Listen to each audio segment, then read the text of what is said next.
మిత్రులారా అందరికీ నమస్కారం. మనం ప్రముఖ మానసిక వైద్యులు డాక్టర్ ఖమ్మంపాటి నారాయణరావు గారితో ఉన్నాం. జనరల్గా సమాజంలో డ్రగ్స్, ఆల్కహాలు, మనుషుల మీద అనుమానం ఇట్లా రకరకాల పద్ధతులు ఉన్నాయి. సార్ దగ్గరికి వచ్చాము, తెలుసుకునే ప్రయత్నం చేద్దాం. సార్ నమస్తే. సార్, ఈ ఆల్కహాలు, ఈ డ్రగ్స్ వీటన్నిటిని మానేయాలంటే అసలు వాటి పట్ల ఎందుకు ఎడిక్ట్ అవుతారు? అవి మానేయాలంటే ఏం చేయాలి సార్, చెప్పండి. దేనికైనా అసలు ఎడిక్షన్ అనేది ఏంటంటే ఒక వ్యసనం అంటాం. అంటే ఒకటే ఒక పదార్థానికి కానీ ఒక ప్రక్రియ, అంటే ఇప్పుడు ప్యాకెట్ కానీ లేదా బెట్టింగ్ కానీ ఇట్లాంటివన్నీ, ఇప్పుడు పోర్న్ ఎడిక్షన్ అని, ఏదైనా ఎడిక్షన్ అంటే ఒకటే దానికి పదే అది లేనిదే మనం ఉండలేమనో, లేదా ఆ టైంకి అది దొరకకపోతే మనలో వచ్చే మానసిక శారీరక మార్పులు అవన్నీ కలిపి డిపెండెన్స్ అంటాం. అదే ఎడిక్షన్ కిందకి మారుతుంది.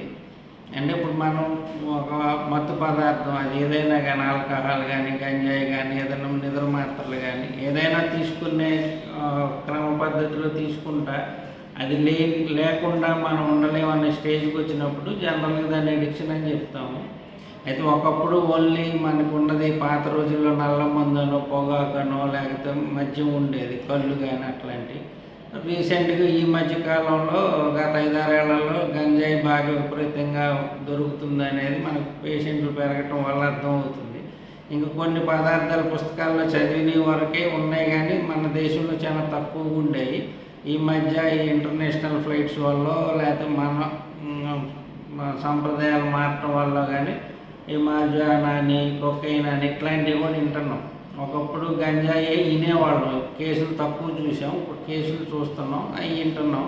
సో తొందరలోనే అవి కూడా వచ్చే దుర్దినాలు ఉన్నట్టుగా అనిపిస్తాం. సార్ చెప్పండి, ఇటు ఆల్కహాల్ కానీ ఇటు డ్రగ్స్ కానీ ఎందుకు ఎడిక్ట్ అయితే దాని నుంచి బయటికి రాలేకపోతారు? మెదడు మీద ఏమైనా ఇంపాక్ట్ చూపిస్తుందా? ఎట్లా దాని నుంచి బయటపడటం? ఏ వ్యసనం అయినా దానికి మనకి అలవాటు పడటానికి మనకు ఒక పెయిన్ సెంటర్ అని అట్లా రకరకాల సెంటర్స్ ఉంటాయి. బ్రెయిన్లో ప్లెజర్ సెంటర్ అని అట్లా ఆ సెంటర్లో మనకి ఇది అయినప్పుడు జనరల్గా మనకు ఒక సుఖం అంటే ఫీలింగ్ వస్తుంది, హై ఫీలింగ్ వస్తుంది. సో ఆ హై ఫీలింగ్లో మనం ఇప్పుడు గంజాయి తాగిన వాళ్ళు కానీ హై అంటాం. అంటే క్షణికంగా వాళ్ళకి మత్తులో చాలా ఏదో సాధించినట్టు, ఎక్కడికో వెళ్ళిపోయినట్టు, భ్రమల్లాగా, అంటే స్వర్గంలాగా అనిపిస్తుంది. అట్లా కొంత ప్లెజర్ సెంటర్ అంటాం. ఆ సెంటర్ ట్రిగ్గర్ అయినప్పుడు వాళ్ళకి తృప్తి కలుగుతుంది అనమాట. దాని నుంచి ఇంకా పదే కొంతమంది ఒకసారి ట్రై చేసి వదిలేద్దాం అనుకునే వాళ్ళు ఉంటారు. వాళ్ళు కొంతమంది ఉంటారు, ఇప్పుడు మద్యం ఉంది, కొంతమంది పార్టీలనో పండగలనో చుట్టం వచ్చారని అప్పుడప్పుడే తాగుతారు. అది కూడా లిమిట్లో తాగుతారు. దాన్ని జనరల్ సోషల్ డ్రింకింగ్ అంటాం.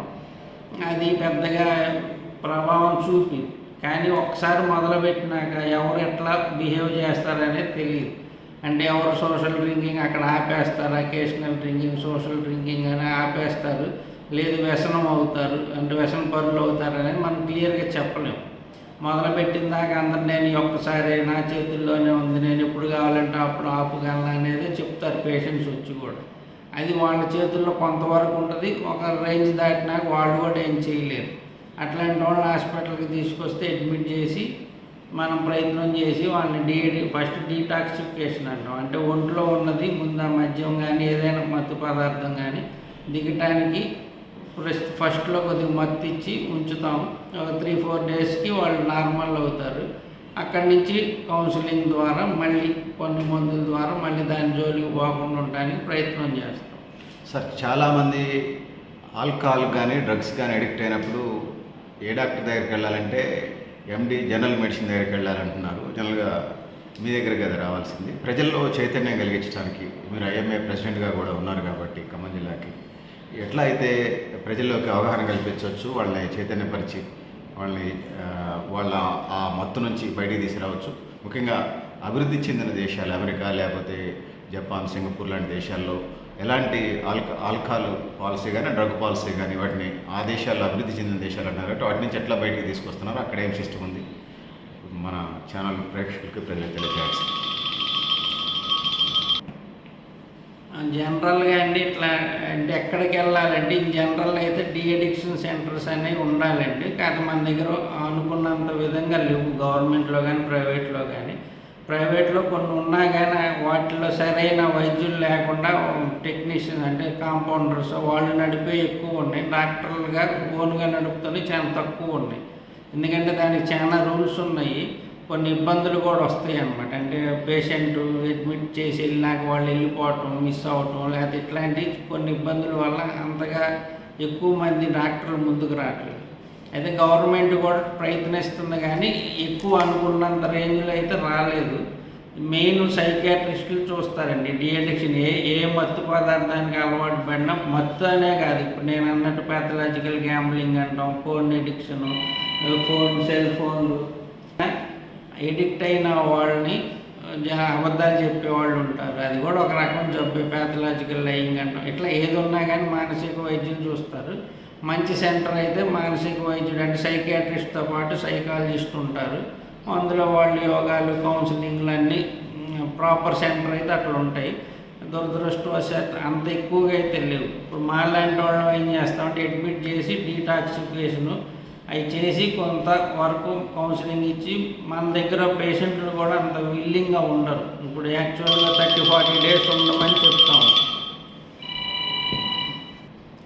అదే డీటాక్సిఫికేషన్ వరకు అంటే ఫస్ట్ అక్యూట్ స్టేజ్ అంటే ఒక 4-5 రోజులు చికాకు డెలీరియంలోకి వెళ్ళే అవకాశం ఉంటుంది. డెలీరియం అంటే కొంత భ్రమలు, పిచ్చి పిచ్చి అనిపించడం, ఎవరు లేకపోయినా ఎవరు వచ్చారనిపించడం, ఎత్తుక్కోవటం ఇట్లాంటి కొన్ని లక్షణాలు వస్తాయి. ఫస్ట్ 3-4 రోజులు అట్లా ఉంటాయి, 5 రోజుల దాకా. తర్వాత డీ అడిక్షన్ అంటాం. అంటే అక్కడి నుంచి కౌన్సిలింగ్ కానీ మందులతో కానీ మాటలతో అంటే కౌన్సిలింగ్ చేసి వాటిలో చేస్తాం. జనరల్ కోర్స్ అయితే 20-40 డేస్ అని చెప్తాం ఈ ప్రాసెస్ అంతా. అయితే అంతసేపు అన్ని రోజులు ఉండడానికి ఎక్కువ మంది ఇష్టపడరు. ఆ డీటాక్సిఫికేషన్ అవ్వగానే బాగానే ఉన్నాడు, మేము వెళ్తాం తీసుకెళ్తాం అని, పనులు ఉన్నాయని అట్లా రకరకాలుగా తీసుకెళ్ళిపోతారు. ఎక్కువ మంది ఫెయిల్ అయ్యేది ఎందుకంటే అక్కడే ఫెయిల్ అవుతారు. 40 రోజులు కానీ 10 రోజులు కానీ ఉన్నవాళ్ళు పోల్చుకుంటే 4-5 రోజుల్లో వెళ్ళిపోయిన వాళ్ళు మళ్ళీ ఆల్కహాల్ కానీ దేనికైనా అలవాటు పడే అవకాశాలు ఉంటాయి. అయితే ఈ మధ్య ఏంటంటే పొడులు కొన్ని టీవీల్లో కొన్నాము, అక్కడ కొన్నాం, పసర్లు అయ్యి అంటారు. ఏది చేసినా కొంత భయంతో మానుకోవటం. ఎక్కువ శాతం మనిషి మార్పు వస్తేనే ఎక్కువ రోజులు నిలబడుతుంది ఆ మార్పు అనేది. భయపెట్టి మేము మందులు ఇచ్చో లేకపోతే పసర్లు పోసో అది ఎక్కువ రోజులు నిలబడదు. కౌన్సిలింగ్ చేసి మనిషిలో మార్పు తేగలిగితే వాడు ఎక్కువ రోజులు లేకపోతే జీవితాంతం మానుకునే అవకాశాలు ఉంటాయి.